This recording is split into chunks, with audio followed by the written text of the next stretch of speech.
Hello दोस्त, प्रणाम। मेरे परमिला अवधी गीत ऑफिशियल चैनल पे आप लोग का स्वागत है। अगर मेरा गीत अच्छा लगा तो आप लोग लाइक सब्सक्राइब ज़रूर करना। कमेंट बॉक्स में ज़रूर से ज़रूर लिखना ना भूलना।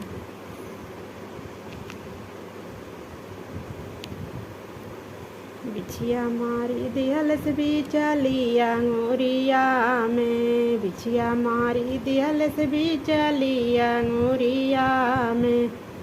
अइले बैद झरवैया पकड़ै सासु धरवैया, अइले बैद झरवैया पकड़ै सासु धरवैया। चच्चा काल कई के रोवै मोर लाला नवाना, बिछिया मारी दिहल से बिचलिया अंगूरिया ना, बिछिया मारी दिहल से बिचलिया अंगूरिया ना।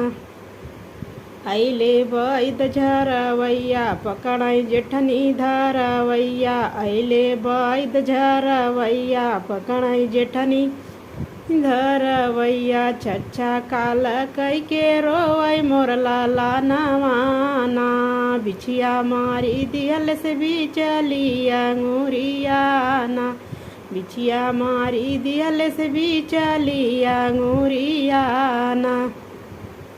अइले बैद झरवैया पकड़ै नदी झरवैया, अइले बैद झरवैया पकड़ै नदी धरवैया। चच्चा काल कई के रोवै मोर लाला नवाना, बिछिया मारी दिहल से बिचलिया अंगूरिया ना।